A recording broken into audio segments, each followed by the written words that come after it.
Salut à tous, on est ravis de vous retrouver pour une toute nouvelle vidéo. Basile est bien sûr là à mes côtés. Salut Basile. Salut Julien, comment ça va? Bah écoute, plutôt pas mal. Lors de notre précédente vidéo, on avait parlé des équipes à suivre ou des joueurs à suivre sur cette fin de saison en NBA. Et bien on va faire de même pour la NHL. On arrive effectivement tout doucement aux playoffs dans un mois environ. Ce sera le début bien sûr des séries éliminatoires. Et on va donc du coup chacun vous parler de trois équipes ou de joueurs qu'on va suivre de près sur cette fin de saison. Avant toute chose bien sûr, venez liker la vidéo déjà de 1, mais surtout vous abonner à la chaîne YouTube, on compte sur vous. Et puis on vous attend également dans l'espace des commentaires. Allez, on va directement rentrer dans le vif du sujet, on ne traîne pas. Et je vais te laisser démarrer avec toi pour commencer l'équipe ou le joueur que tu vas suivre de près d'ici cette fin de saison. Bah écoute, je vais commencer en beauté avec le Avalanche de Colorado. J'étais obligé de les mettre. Meilleur bilan de régulière jusqu'à présent. Meilleure équipe, on peut le dire, jusqu'à présent en NHL. Un effectif qui ne fait que de grandir, j'ai l'impression. Comme tu l'as très bien dit tout à l'heure, juste avant de commencer la vidéo, nouveau trade qui est arrivé avec Kadri, qui est de retour, qui avait été titré en 2022 avec cette équipe du Avalanche. Ça commence à faire beaucoup de gros noms dans l'effectif et ça fait plaisir. On voit que cette équipe a su rebondir à l'après Mikko Rantanen. On s'était posé la question notamment après son départ. Est-ce que justement c'est peut-être pas la fin du Avalanche en enlevant un pilier? On voit que non. Il a été très bien remplacé par Martin Necas. Ensuite avec de très bons compléments comme du Brock Nelson qui fait du bien. Et c'est surtout le retour de Landeskog. Je pense qu'il fait énormément de bien aussi à cet effectif, même si au niveau scoring et niveau pointage, Landeskog, on est quand même assez réduit. Mais je pense que dans le vestiaire, ça fait énormément de bien à l'effectif. On a aussi du Brett Burns en défense qui fait du bien. On le voit notamment sur une deuxième ligne défensive où ce qui manquait justement, et on avait mis le point là-dessus la saison dernière du côté Avalanche sur le fait que la défense... en-delà de la paire Makar et Devon Toews, c'était un petit peu compliqué. Ici, on voit que avec du Burns qui est arrivé en deuxième ligne, ça fait énormément de bien, surtout qu'il s'est apporté offensivement là aussi.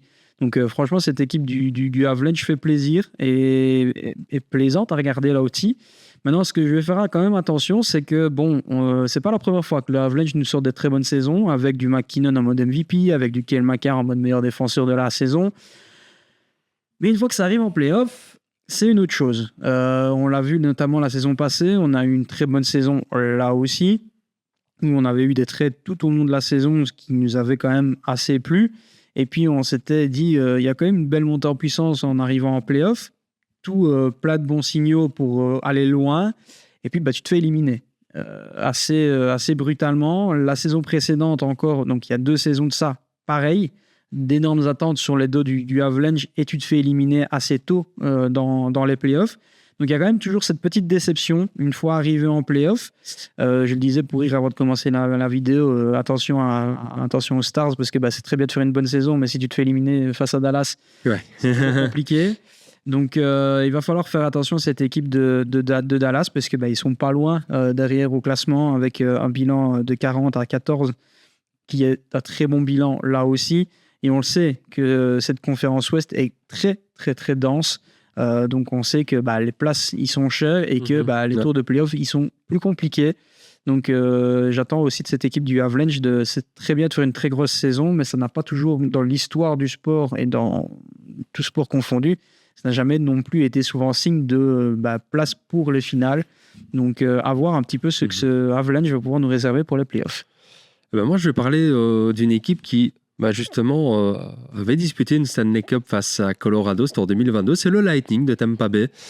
Tampa Bay, on peut le dire, c'était la meilleure équipe sur le début de la décennie 2020. Back-to-back champion 2020-21, finaliste perdant en 2022.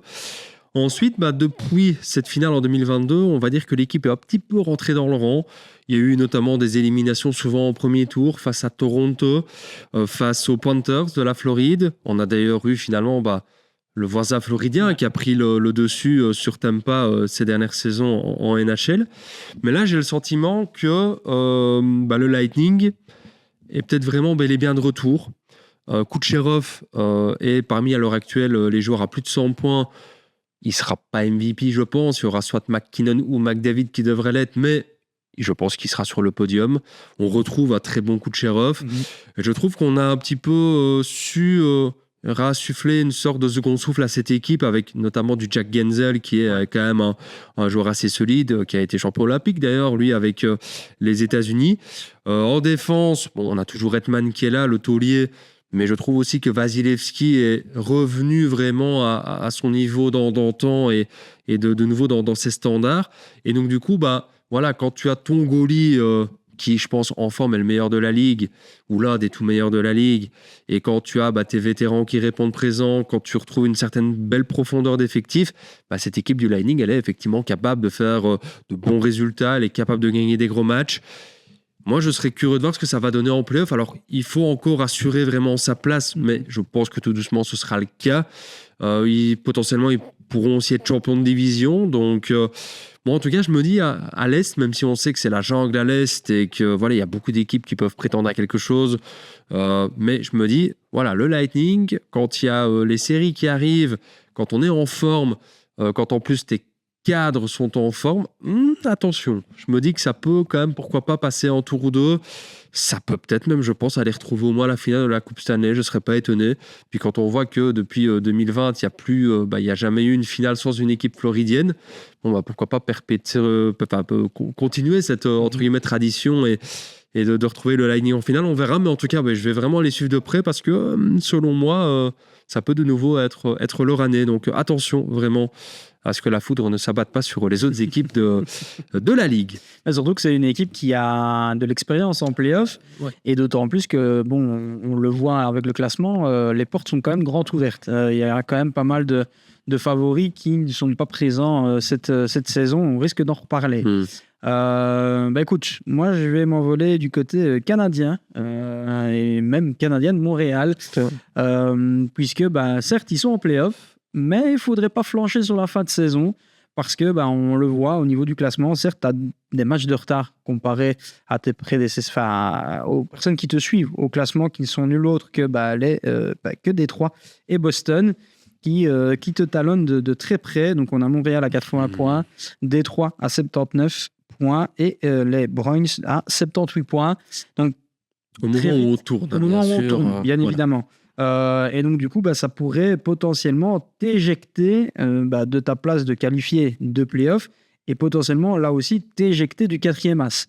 Donc attention aux Canadiens à bien finir cette fin de saison. On l'a vu, le retour olympique après les Jeux Olympiques est quand même plutôt réussi. On le voit à Slavkovski qui se montre un petit peu plus décisif qu'en début de saison. Donc, pourquoi pas effectivement profiter de moments chauds de joueurs comme ceux-là. Donc voilà, il ne faudra pas faire justement. Il faut, je pense, faire comme la saison passée, faire une très grosse fin de saison comme nous l'avons fait pour aller en play-off. On le sait qu'au Centre Bell, quand tu arrives en play-off, on remet forcément les pendules à zéro. Et que donc du coup c'est pas tout le monde qui sait aller gagner au Centre Bell. Donc tu as déjà pu avoir l'expérience la saison passée, prends encore cette expérience là pour cette saison, pour pouvoir aller encore un petit peu plus loin en play-off. En tout cas, c'est une équipe qui le mérite. On l'a vu tout au long de la saison, elle a quand même été toujours dans les bons coups, elle a quand même toujours su se montrer quand même convaincante. Il y a juste au niveau du goalie où on peut encore un peu se poser des questions avec Montembeault et Dobesch, où clairement, on n'a pas encore, je pense, trouvé son goalie d'avenir dans les rangs du Canadien. Mais oui, il ne va pas falloir flancher ici sur les dernières semaines de compétition, parce que ça serait décevant de ne pas les voir en play-off. Effectivement, c'est vrai. Et puis, tu en parlais, la paire Montembeault-Dobesch sera, je pense, scruté de près sur la fin de saison. On pensait que ça allait peut-être faire un coup à la deadline avec peut-être même Bobrovsky qui aurait pu être libéré par Florida. On n'a pas bougé du côté de Montréal, à voir du coup ce que ça va donner sur cette fin de saison. Moi, je vais rester dans la même division et je vais parler des Sabres de Buffalo. Et oui, à l'heure où on tourne, ils sont même devant le Lightning. Alors le Lightning a 2 matchs ou 3 de retard, je crois. Ouais. Et on va dire qu'au point perdu, c'est Tampa qui serait devant. Mais Buffalo, franchement, depuis, il me semble, le mois de décembre, Ils ont enchaîné avec une énorme série de victoires. Ici, au retour des JO, ils sont, je pense, sur l'une des toutes meilleures dynamiques depuis le retour des JO. On a notamment Tage Thompson qui, à défaut d'être élégant sur la glace, est redoutable d'efficacité. Je pense que l'expérience emmagasinée avec Team USA va lui être bien utile. Et donc, cette équipe, après plusieurs saisons, à toujours être en bas de tableau, à ne jamais réellement exploser, alors qu'il y a quand même du talent dans cette équipe. Là, enfin, l'équipe, elle s'est mise sur les bons rails. Maintenant, qu'est-ce que ça va donner sur cette fin de saison ? Est-ce qu'en play-off, ça va être très vite en feu de paille et ça va sortir rapidement par manque d'expérience ? Ou est-ce que l'équipe nous sort l'une des meilleures saisons all-time et va aller au bout ? On verra. Mais en tout cas, oui, curieux de voir ce que ça va donner, cette équipe de Buffalo, parce qu'on n'a pas vraiment de poids de comparaison. Et puis même, sur les saisons précédentes, on ne saurait pas dire que ça peut donner. L'équipe de Buffalo, il me semble qu'il faut remonter à 2010 ou un truc du genre pour trouver trace d'une participation en play-off de cette équipe. Donc, à voir. Vraiment, je suis intrigué par cette équipe. En tout cas, une fois n'est pas coutume, on en parle, mais je trouve qu'on devait en parler ici parce que, oui, c'est une des attractions de cette fin de saison en NHL. Et donc, je serais curieux de voir ce que ça va donner du côté de Buffalo. Voilà, à voir. Jusqu'où ça peut aller du côté des Sabres. Écoute, moi, je vais être un petit peu moins optimiste sur mon dernier point à suivre. Je vais tout simplement prendre deux gros noms qui vont et qui sont, je pense, à moins d'un miracle, mais qui seront actés comme quoi grands absents de ces playoffs. C'est tout simplement les Florida Panthers et les Toronto Maple Leafs. Pas de three-peat pour les Panthers. On le voit que c'est compliqué de pouvoir enchaîner autant en NHL. Pourtant, on avait quand même des bons signaux. On s'était dit, il n'y a pas beaucoup de changements. Peut-être que cette équipe des Panthers, elle pourra effectuer un three-peat. Non, on le voit que c'est plus compliqué que prévu. Comme tu l'as dit, ils étaient quasiment limite prêts à lâcher Bobrovsky. Donc, c'est à dire à quel point, effectivement, on se pose des questions du côté Panthers et de la Floride. Donc, moi, là où je me dis, je vais regarder et faire attention, c'est de me dire comment est-ce que ça va être géré par après, une absence comme ça. Est-ce que tu paniques pas et tu te dis, on a eu pas mal de blessés, on attend d'avoir le retour de tout le monde et on relance de nouveau la dynamique pour la saison prochaine, ou est-ce que tu fais table rase et tu changes complètement ton effectif. On sait que tu avais tenté à l'époque le pari avec Matthew Tkachuk. On a vu que ça avait fonctionné. Pourquoi pas essayer de nouveau un coup de bluff comme ça côté Panthers. Ça pourrait le faire. Donc, à voir effectivement ce que ça peut donner. Et côté Toronto Maple Leafs, tu t'es bien placé pour en parler, mais clairement, c'est décevant. On passe d'une saison où tu te dis, c'est la saison ou jamais. Et tout était dans le bon alignement pour aller chercher potentiellement une Stanley Cup. Tu te fais éliminer de nouveau en playoffs. Tu perds Mitch Marner. Tu te dis, pas trop grave. Il nous reste Nylander et Auston Matthews. Tu arrives à garder John Tavares dans tes rangs. Tu te dis que, Wall au goal, au final, c'est pas si mal. Et puis, tu te rends compte que c'est peut-être pas forcément ça. Dans cette saison, on peut commencer réellement à se poser des questions autour de Auston Matthews, qui est le capitaine, qui est censé être la personne qui remonte un petit peu tout le monde. On le voit avec, je vais prendre l'exemple peut-être de Connor McDavid, où on peut penser que c'est peut-être pas le gars le plus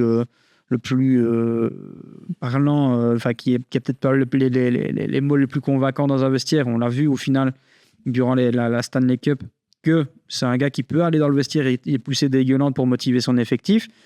On l'a vu, on le voit notamment avec Landeskog. Pareil, c'est pas le gars qui est le plus fulgurant sur la glace, mais qui, dès qu'il est là, on sent sa présence et dans le vestiaire. Auston Matthews, assez compliqué. On l'a vu de nouveau capitaine avec Team USA aux Jeux Olympiques. Bravo à lui, il a une médaille, mais je peux pas dire que c'est grâce à lui que les États-Unis ont une médaille. Donc, de nouveau, on questionne un petit peu son intégrité en tant que capitaine et en tant que joueur star d'une équipe et sur lequel tu mises tout. William Nylander, certes, c'est un très bon buteur et c'est un très beau joueur, mais pareil, est-ce que c'est réellement le joueur auquel tu dois réellement construire? Peut-être pas. Donc, du côté des Maple Leafs, je pense qu'on doit vraiment s'arracher les cheveux pour savoir ce qu'on va faire pour le futur. Est-ce que tu fais une croix sur Auston Matthews ou est-ce que tu fais une croix sur William Nylander pour amener un joueur digne de ce nom pour accompagner Auston Matthews? Ça, c'est une question que moi, je ne veux pas me tirer les cheveux. En tout cas, je laisse ça au Toronto Maple Leafs, mais c'est clairement la question que moi, je vais me poser parce que les attentes n'y sont pas. Et c'est limite catastrophique pour cette équipe qui, normalement, a d'une prestance sur les dernières saisons qui se doit d'être en play-off. C'est clair qu'il y aura pas mal, à mon avis, de boulot dans les bureaux des dirigeants, aussi bien du côté des Panthers que du côté des Leafs. Et on regardera ça, bien sûr, de très près. Moi, je vais terminer avec Connor McDavid. Ouais. Alors, bien sûr, qui dit Connor McDavid dit Oilers, mais Connor McDavid, tout doucement, il y a eu effectivement les 2 défaites en Stanley Cup Final les saisons précédentes. Alors, McDavid, en soi, a quand même toujours répondu présent. Il a même été d'ailleurs une des 2 fois vainqueur du Conn Smythe Trophy, donc MVP des finales en ayant perdu. Donc, c'est quand même signe que le mec a répondu présent individuellement. On se souvient, bien sûr, il y a surtout 2 ans dans la finale où ils sont menés 3-0 et reviennent à 3-3. Ça perd en 7, mais elle est quand même assez épique. Donc, est-ce qu'on peut vraiment lui en vouloir? Je ne crois pas. Mais bon, il y a 2 défaites en finale. Tant que maintenant, McDavid, aussi talentueux soit-il, aussi fort soit-il individuellement parlant, collectivement, il n'a pas encore été en mesure d'aller valider ça avec un titre avec les Oilers. Et là, en plus, c'est ajouté ici en février une défaite aux Jeux Olympiques face à Team USA. Et donc, tout doucement, on colle une étiquette un peu de loser derrière la vareuse de McDavid. Ça me fait un petit peu mal quand même de lire et d'entendre ça. Non pas que je suis un fan absolu de McDavid, mais ça reste quand même un joueur fabuleux. C'est le meilleur joueur de la planète depuis quand même pas mal d'années maintenant. Il est capable de faire des choses que personne d'autre ne sait faire. Il nous offre saison après saison des lignes statistiques quand même assez folles. Mais donc du coup, lire ça et entendre ça, ça fait un petit peu mal. Mais maintenant, du coup, Connor, si tu veux enlever cette étiquette-là qu'on te colle et qu'on risque de te coller encore plus si jamais tu ne gagnes pas, et gagner, c'est pas uniquement le Four Nations qui est un petit peu symbolique, c'est gagner les grosses compétitions que sont soit les Jeux Olympiques avec le Canada, mais surtout la Stanley Cup avec les Oilers. C'est maintenant en play-off qu'il va falloir répondre présent. Alors, est-ce que les Oilers seront en mesure d'aller au bout cette année? Je ne sais pas. Quand on voit un petit peu le niveau de leur division, quand on voit leur niveau même au global, on se pose des questions. Maintenant, j'ai envie de te dire, la régulière, c'est une chose, et les playoffs de la Coupe Stanley, c'est une autre chose. Les Oilers ont montré les saisons précédentes qu'ils étaient capables de dominer la conférence Ouest, qu'ils étaient capables de se sortir parfois de situations assez compliquées. Ils ont parfois renversé des séries. Il manque plus que finalement le step final, c'est-à-dire de vraiment l'emporter face à la meilleure équipe de l'Est. Maintenant, je suis curieux de voir ce que du coup va donner Connor McDavid. Est-ce que aussi ça va donner du côté des Oilers? Mais je me dis qu'avec du coup un petit peu les regards portés sur lui, mais avec un petit peu cette étiquette qu'on veut lui coller, est-ce que McDavid est vraiment de cette trempe-là en mode écoutez, je vais vous faire tous fermer votre bouche, je suis bel et bien l'un des meilleurs joueurs de tous les temps et je vais vous le prouver. C'est ce que j'ai envie de voir en fait. Donc Connor, pas un petit peu les cartes en main. C'est à toi de nous prouver que non, tu peux vraiment faire tout pour emmener ton équipe au bout. Donc j'ai vraiment hâte de suivre la fin de saison de Connor McDavid et des Oilers. Je risque vraiment, à défaut d'avoir mon équipe favorite en play-off avec Toronto, je risque peut-être de vraiment regarder beaucoup Edmonton sur cette fin de saison. C'est clair que les McDavid, il serait temps de gagner, puisque ce serait vraiment dommage de se retrouver en fin de carrière à faire le bilan et de ne pas savoir le classer dans un classement des légendes, parce que il lui manquerait peut-être une ou deux, voire trop de titres et trop de deuxième place. Donc il serait temps de gagner. Je pense qu'on a tout dit, en tout cas sur nos attentes et sur les choses à suivre sur cette saison. N'hésitez pas toujours dans les commentaires à nous dire un petit peu aussi, vous, quelle est l'équipe ou le joueur que vous allez vraiment suivre de près d'ici cette fin de saison. D'ici là, en tout cas, on vous dit à très vite pour d'autres vidéos. Ciao, ciao. Ciao, ciao.